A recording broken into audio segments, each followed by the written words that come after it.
Telugu 99 news ఛానల్కి స్వాగతం. Chandrababu land titling యాక్ట్ని తెలుసా? దీని అర్థం భూముల మీద సంపూర్ణ హక్కులకు రైతులకు ఉండేలా చేసిన చట్టం పేరే ల్యాండ్ టైటిలింగ్ యాక్ట్. రాబోయే రోజుల్లో ఈ చట్టం గొప్ప సంస్కరణ అవుతుంది. ఈ రోజుల్లో భూ వివాదాలు పెరిగి రైతన్న కోట్ల చుట్టూ అధికార చుట్టూ తిరగాల్సి వస్తుంది.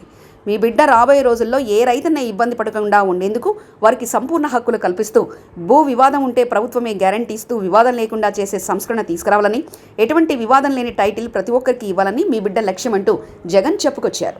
దాన్నే ల్యాండ్ టైటిలింగ్ యాక్ట్ అంటారు. చంద్రబాబు ఫస్ట్ అది తెలుసుకో అని అడుగుతా ఉన్నా. ఈ ల్యాండ్